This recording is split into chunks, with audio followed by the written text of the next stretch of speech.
Well, it'll be a full day of action here for the USF Pro Championships presented by Cooper Tires at the iconic Road America, with two races for USF 2000 and a single event for the USF Pro 2000 drivers, all part of this event here at Road America, as I said, and looking forward to what will be the L&W Supply Grand Prix of Road America for the drivers in USF Pro 2000. They have rolled on track because they still have to qualify for race number 2, which will take place at 8 o'clock tomorrow morning. So we'll start it off with a qualifying session, and then we have, of course, all those races on the docket here for the remainder of the day, and looking forward to seeing how things roll. Midway point of the championship season for 2023 for the USF Pro Championship drivers.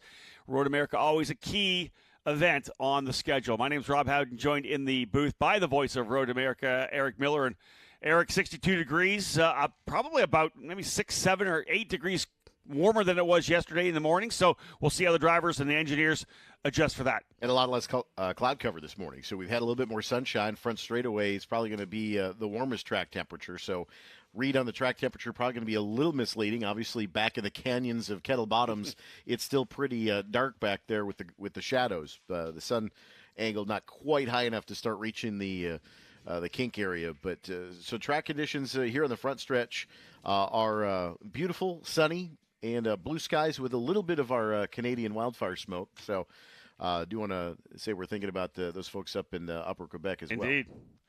So, again, drivers here, a big field in this USF Pro 2000 category. 21 drivers, the biggest field we've had here at Road America for sure in at least a decade for this level of this ladder system. Again, the top rung of the USF Pro Championships, formerly known as the Road to Indy. The new entry point, the USF Junior Series, that gets fed drivers out of the karting ranks, as well as the Skip Barber Formula Car Series. So from USF Juniors, you make the move up into the USF 2000 ranks. Then the top level here, 250 horsepower, the Tatis race car for the drivers in USF Pro 2000. Scholarship up for grabs, of course, as we all discussed throughout every one of our sessions, to move to the Indy Next Series. Time for these guys to get out here and get the job done, though. And they did one yesterday, a pretty good qualifying session for Michael D'Orlando, USF 2000 champion from last year. D'Orlando turned a 201.785, only 5 thousandths quicker than Christian Weir to nab that pole position, and really needed right now for Michael D'Orlando, who rolls in here 11th in points, 84 markers behind Miles Rowe, who has a 34-point lead on Joel Gramforce, the Swedish driver for Exclusive Autosport. D'Orlando really looking to see if he can dial things up. And Eric, interesting, it looks good for the program itself. The two drivers on the pole yesterday, number one, Matt Clark, USF Juniors champion. He gets a pole in USF 2000. D'Orlando, USF 2000 champion, gets a pole in USF Pro 2000. So pretty happy to see that the drivers that we watched get championships last year step things up here at Road America. And, of course, Lockie Hughes, the other driver, the Australian rookie for Jay Howard Driver Development, pole for race number 1 of USF 2000. You know, again, we keep talking about it. The proof is in the pudding of how successful that this ladder system truly is for developing drivers. And this is one of those race courses, as you said yesterday, we're halfway through the season. Yep. We've done the oval, we've done street course, done the natural terrain road course.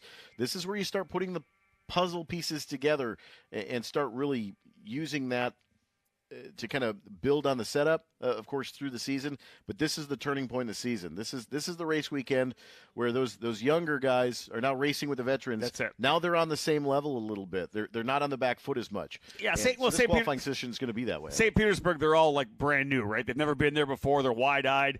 They try to keep a foot or so off the walls. You don't want to get right there, maybe even a couple of feet. They come to, as we said, the oval. They run Indianapolis on the road course. They're more comfortable with their teams, with the series. This is where the rookie drivers can kind of dial things in and maybe be more of a factor when we talk about going racing. D'Orlando, obviously not a rookie in the program. Rookie, yes, in Pro 2000, but he has driven all the circuits, having run in USF 2000 for a couple of years. So we look to see whether or not the Turn 3 Motorsport driver steps it back up, because Turn 3 has been very good. They rolled off the trailer very quickly. They were very at the top of the charts in testing on Thursday. They look good in qualifying, as we know. D'Orlando P1, his teammate Lucas St. Jean in the 5th spot. Jonathan Brown in the 9th position, and Jackson Lee in 15th. But again, as I said before as well, they got all that running yesterday, an official practice session yesterday, qualifying. everybody really, the bottom line is this: they're trying to get a feel for this particular racetrack. Yeah, it's still Road America, but man, when you tape a brand new ribbon asphalt around this thing, everybody's got to get a feel for the different characteristics. It's obviously glass smooth right now as well, billiard table smooth. So it's going to be interesting to see who makes the right adjustments from yesterday to today, having slept on it.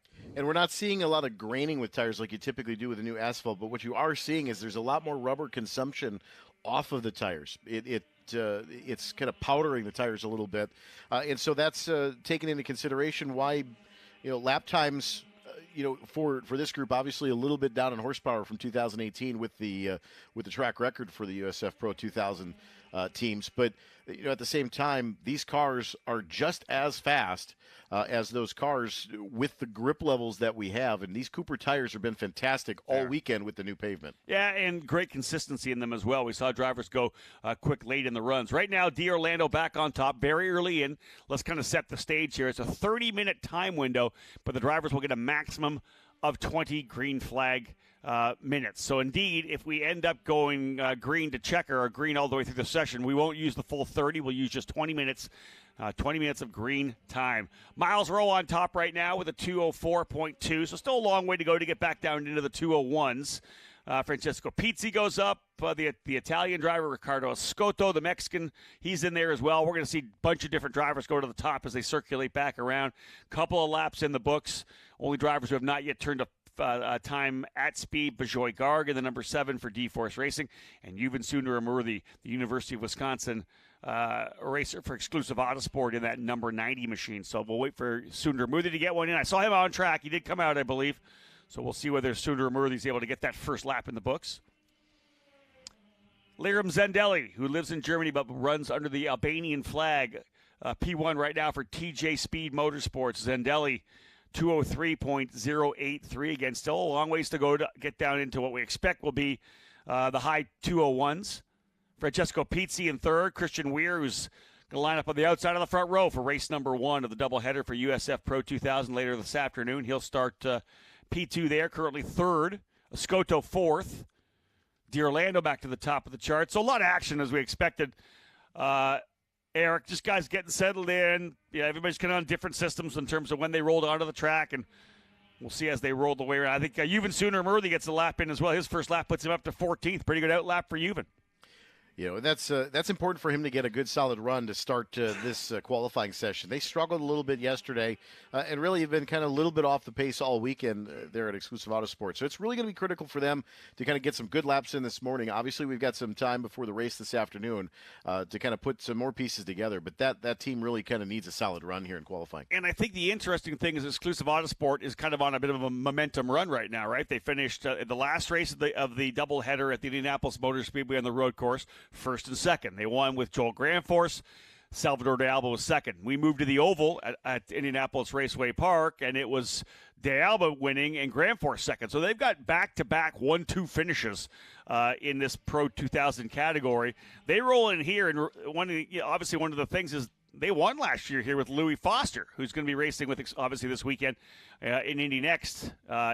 With Andretti Autosport. Foster went on to the championship, but this was kind of one of those races where he was able to get that victory. Things look good for him. You turn around, and this is perfect indication. This track is a bit different. They obviously had all that data they've had for years, victory, winning data from Road America, but you come here with this track the way it is now, and everybody is essentially, you mentioned it yesterday, that clean sheet of paper. They've all got to kind of figure out how to handle this racetrack. It's just so much different in terms of chassis setups. All the gearing is a bit different as well. I talked to some drivers, Eric. They're saying when rolling into 1 or get down to 3, they're like right at the top level of 1 gear, or they could grab that extra gear and we'll drop down lower in the power band. So it's the gear stack is going to be interesting as well. Well, the concern with that is, of course, is going to that next gear. You've got a little bit lower rev coming out. So do you have enough torque coming off the corner? How much corner speed are you going to lose because you're going to that next gear? And you don't want to punish the motor either. So that's going to be a very delicate balance in some of these faster corners this weekend. 100%, yeah. D'Orlando on top now, 2:02.5, about 7/10 off of where he was, 0.8 of a second off where he was yesterday. So D'Orlando P1, Liram Zendelli for TJ Speed Motorsports in second. Liram was down in 12th, but I talked to him after the session. He had a flyer going when the red flag came out. He was 2/10 up on his teammate. Christian Weir ended up in second, so he was pretty disappointed with the fact that just wasn't able to get that last little bit.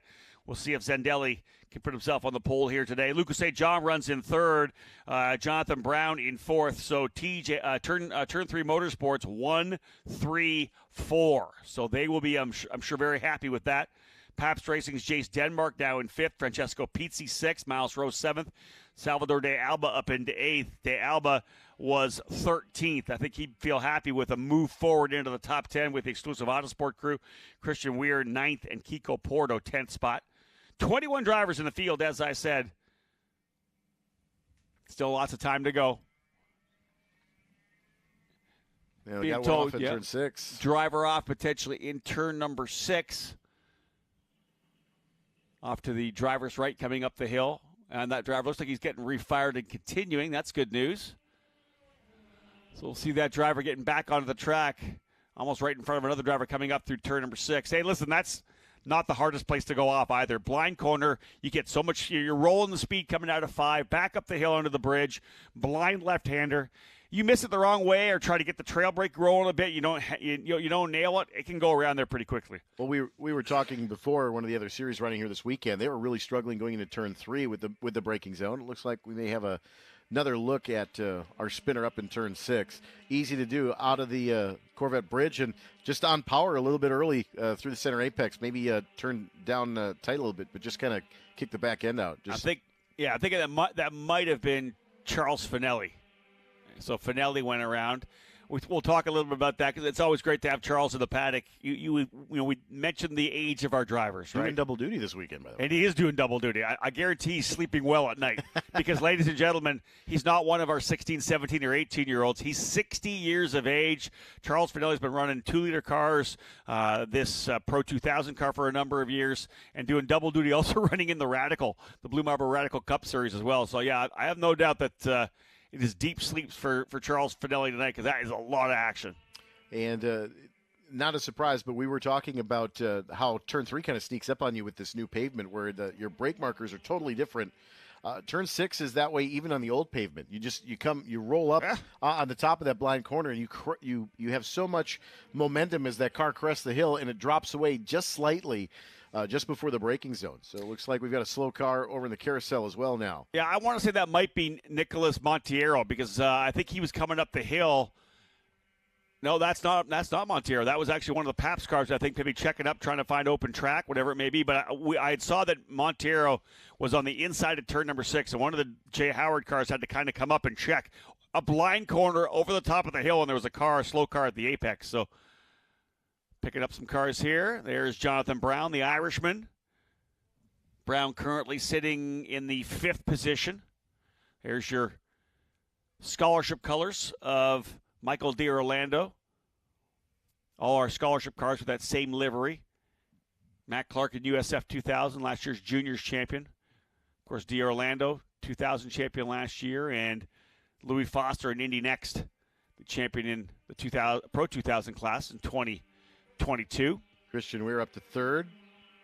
Backing up what he did yesterday, TJ Speed's looking really good right now. We talked about Liram Zendelli. He's currently 5th spot. Weir in 4th.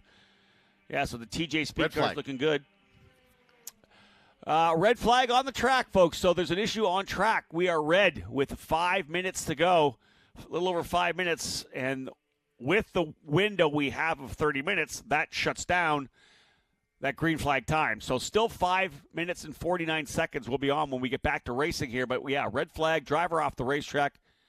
At this point, unsure where that driver is. My assumption here is possibly that slow car that we had seen before, not making it quite back out to the turn 13 area, looks like. Right now, Michael D'Orlando on top. Lucas St. Jean running in 2nd. Jonathan Brown in 3rd. 4th spot, Christian Weir. 5th is Jackson Lee, one of the other Turn 3 Motorsports drivers. Trying to figure out what driver is off track here at this point.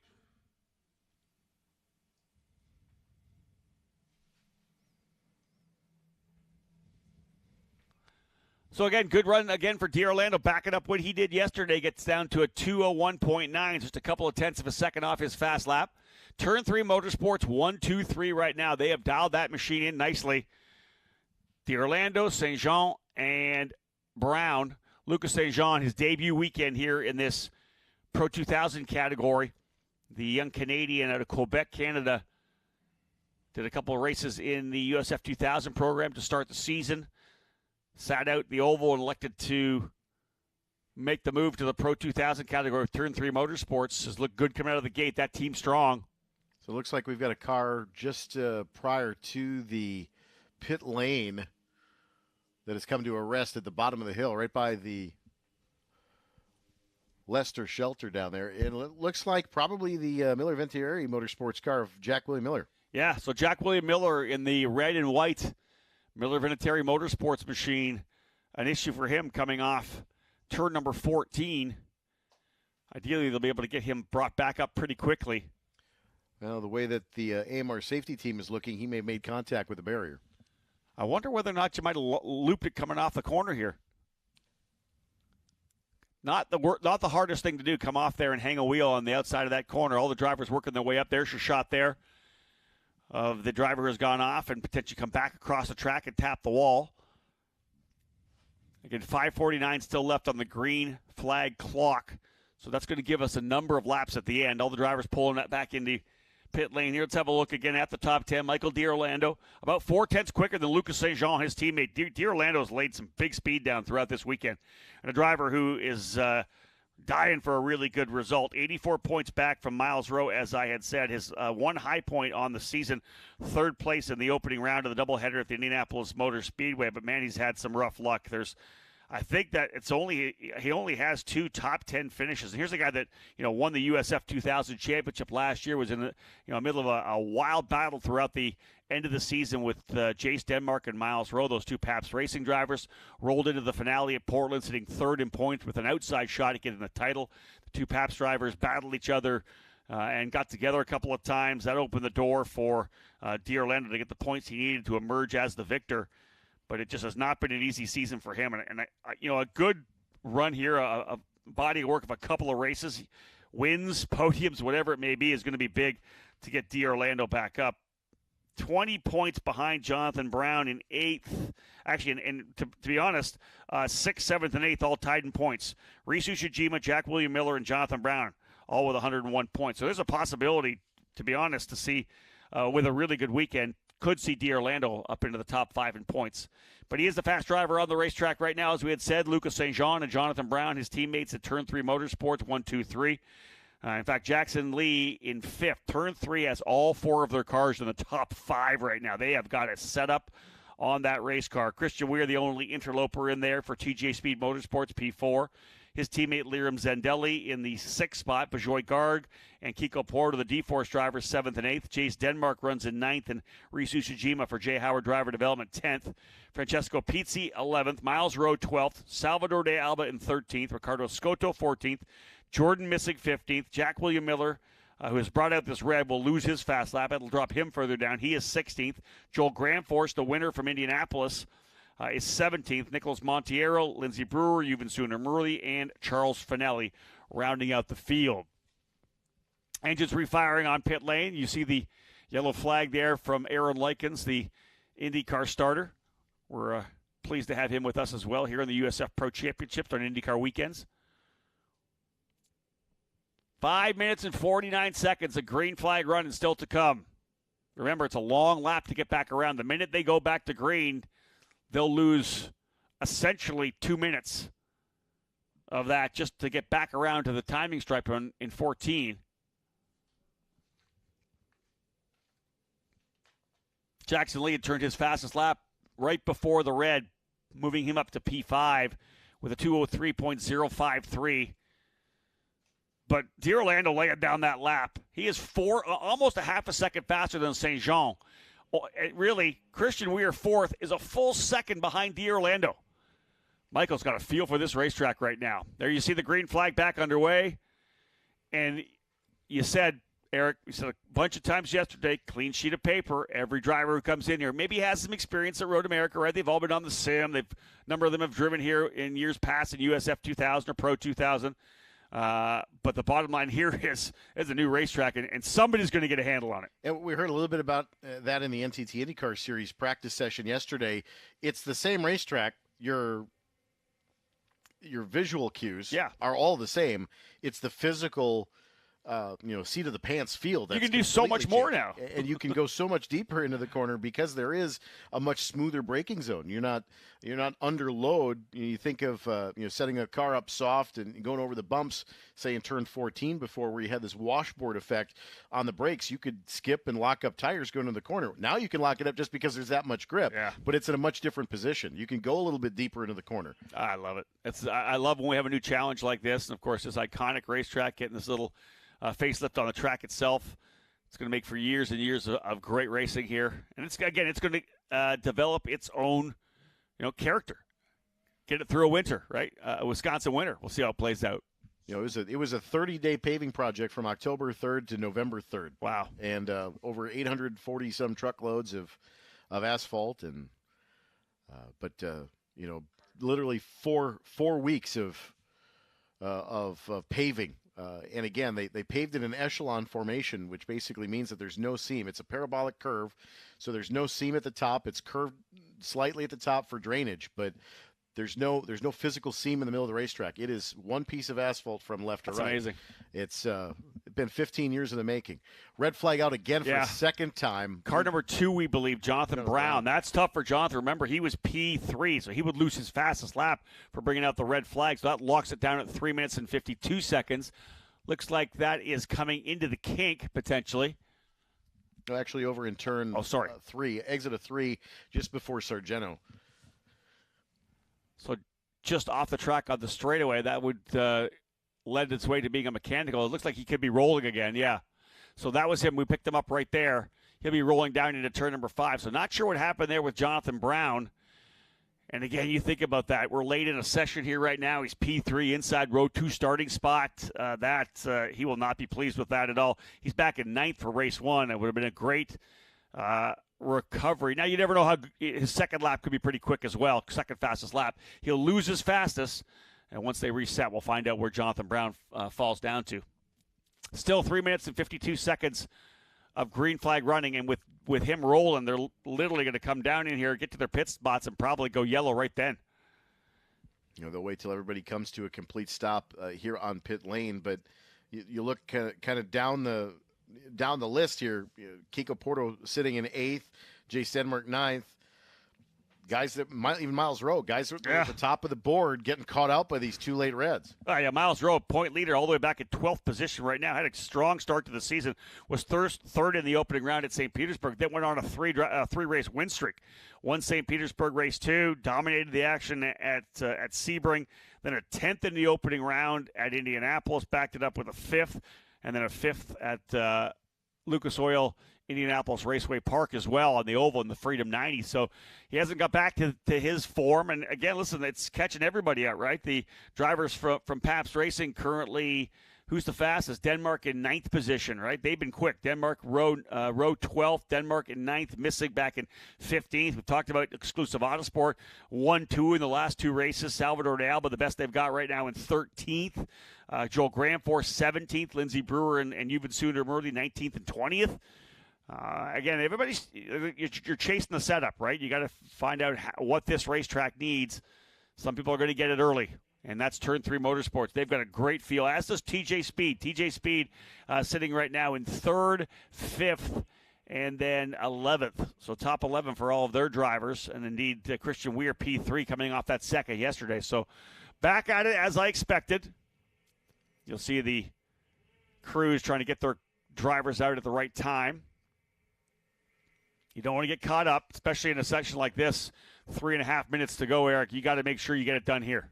The one change of the racetrack is actually right there. Just looking at pit out, there's an extra 300 feet down for a blend line, but that's about it. That's about the only change that they elected to make. So indeed, look at that there. Indeed, the blend line went down about 300 extra feet, just to make it a little bit safer exit for these teams coming off of pit lane, but really that was the only configuration, if you want to call it that, change here at Road America with the repave.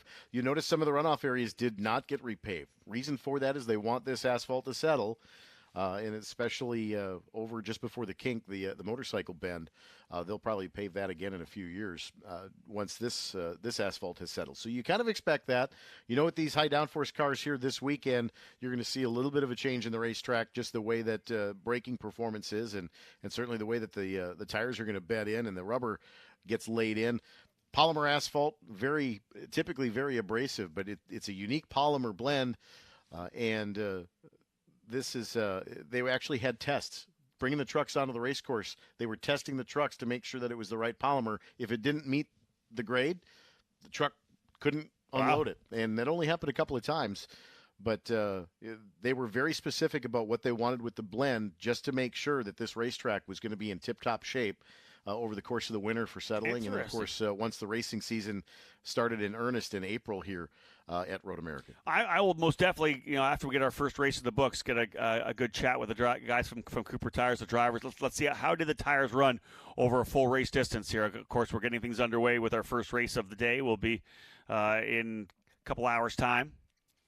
We'll get a feel for what those drivers say, the USF 2000 drivers, with their first of two races on the day. We're planning to have Michael D'Orlando, pole sitter for USF Pro 2000 race number 1, with us in the booth for that one. If all goes well here for him, he'll have a couple of pole positions. He is on top right now. A minute and a half remaining. D'Orlando, St. Jean, Weir, Lee, Zendelli, Brown dropping to 7th. So dropping from 3rd to 7th for bringing out that red flag and losing his fast lap. Jonathan Brown, if he is indeed back on the racetrack, could get a chance to get this done again. Let's see what happens over these last couple of laps as we wrap things up for qualifying. We'll have the grid set for all 4 of our main events, 3 of them happening today, 1 tomorrow, 8 a.m. We'll be on track with the back end of the doubleheader for USF Pro 2000. And does anybody have what it takes to lay one down here? The car's the lightest they've been, burning through that fuel load. And again, through 6 and 7. Figure the cars that are here anywhere before turn 7, really probably at the kink at this point. Anything before the kink is going to be done this time by. Indeed, you can't get all the way around. That's one of the big things. Over 4 miles this racetrack, and from pit lane to get back around to the timing stripe, these drivers essentially getting 1 lap. Maybe if they snuck through, maybe 2. But probably just 1 lap here as we watch them all come out of turn number 6 down through turn number 7. Does anybody have anything for D'Orlando as they come back around? St. Jean 2nd, Weir 3rd, Lee 4th, Zendelli 5th. It's all turn 3, and TJ Speed up top. Checkered flag flying this time by, and they roll through 14. This will be it. So final shot at it to see if anybody can move. Miles Rowe to 3rd. What a huge one for Miles Rowe. He goes to 3rd. Have a car sideways over in turn 5, back underway. So let's have this now. De Alba, Salvador De Alba, big run up to the 5th position. Huge for De Alba, huge for Rowe. Both those drivers were outside the top 10. Everybody laying it down here in the final circuit. Driver spinning, as Eric had said, in 5, back underway. Everybody else coming back across the stripe, and Christian Weir's got to P1. Christian Weir, the TJ Speed Motorsports driver, has stolen away the pole. Will it last? We'll see. Lots of drivers making moves here late in the run. What changes were made to the cars right before they went out, because a couple drivers dialed things in. 2 of the veterans finding big speed in Rowe and De Alba. And we're done here. We're going to let it all shake down, and we'll give you the top 10 rundown. Looks like we're finished, and it is going to be Christian Weir on the pole. Oh, 201.707, the TJ Speed Motorsport driver, his first career pole position in USF Pro Championships competition. He is quicker by 0.2 from Michael D'Orlando, who will be on the front row for both races. Jonathan Brown, Liram Zendelli. Zendelli moves up into the 3rd spot. Lucas St. Jean in 4th. Jonathan Brown gets some speed at the end. He'll recover back to 5th. Francesco Pizzi in 6th. Miles Rowe 7th. Ricardo Escoto in 8th. Salvador De Alba in 9th. So De Alba and Rowe, although they went to 3rd and 5th, end up 7th and 9th. Nonetheless, both significant improvements for those drivers. Jackson Lee ends up 10th spot. Reese Ushijima goes quicker as well. He's 11th. Bajoy-Gard, Kiko Porto, Jace Denmark, and Nicholas Montier round out the top 15. Joel Granfors 16th. Jordan Missig in 17th. Suter, Moody, Miller, Brewer, and Finelli to round out the 21 drivers. I got to tell you, Eric, I'm a little surprised that they were able to come out. We watched them circulating around, banging those laps down. No one really able to make any big moves. They come into pit lane. We give them 2 laps, maybe to cool the tires a bit. And, man, we saw a lot of action on that final circuit. Well, we did. And, they released the field with 3.5 minutes, so you knew it was going to be an out lap. You put enough temperature in the tires and go for that ultimate lap. But they've been Weir's been kind of lurking in the weeds all weekend. He's been quick. Yeah. No doubt. Top 4, top 5, but that's a great result for that team. So what you're seeing right there, that's the other lap for Jonathan Brown. You'll have to drop Jonathan down to P5. So it's Weir, D'Orlando, Zandelli, St. Jean, and Brown, top 5. Pizzi, Rowe, Escoto, De Alba, and Jackson Lee rounding out the top 10. This is going to be interesting. That's your front row, essentially, for both races. They'll just flop spots. Weir and D'Orlando look like they're 2 of the top guns. I'll tell you, though, Liram Zandelli's looking for that first win on the season as well. This is a guy with some F3 experience, some F2 experience.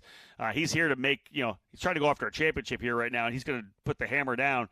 We'll see what happens with Zandelli. He needs a couple of race wins if he wants to get himself anywhere back because he missed one of the races. So, all in all, pretty exciting. Turn 3 Motorsports puts 3 drivers in the top 6, as did TJ Speed Motorsports. So those 2 teams locking out the top 6. Pabst Racing's Miles Rowe, the next team up there into the top 10. Rowe, Escoto, De Alba, and Lee rounding out that top 10 behind Weir and D'Orlando up front. Pretty exciting session for sure.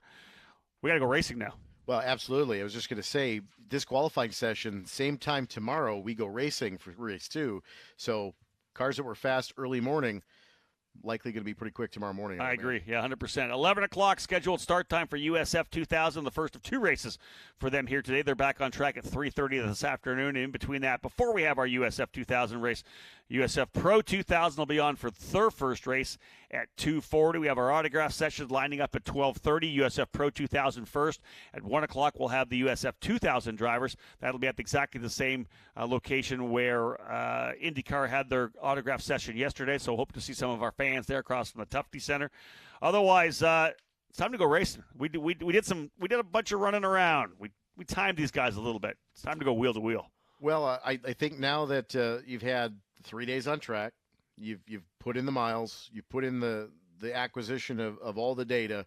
Now it's time to compartmentalize and make your last minute changes. Yep. What do you need? Do you need a little bit more, mechanical grip in front or in the back? What are you looking at as far as your top speed? We talked about your gear selection. All of that's going to come into play, especially with the speeds being increased here this weekend. And this may be the most important debrief the drivers have throughout this entire couple of days, as you have said. Now time to go racing. You got a good feel for it. It's warmer than it's been, so we got a pretty decent a temperature here now. I got the sun coming on it, baking a little bit into the asphalt. So this is going to be interesting. Again, the drivers will all sit down with their engineers. They'll figure out what they want to do, make some changes. And again, as I said, we'll go racing. The USF Pro 2000 drivers back on track. It'll be a little while. They're not back on track till 2:40 this afternoon, so lots of time to go over the data. Hopefully not overthink the process. Come up with the ideas, make the changes, get those cars ready to go. But again, we will be back, folks, at 11 o'clock, USF 2000. Those of you tuning in on the USF Pro Championships YouTube channel or the app, thank you for hanging out here with us for a little bit of your Saturday morning. Again, we'll be back again. More racing and lots of action all day long.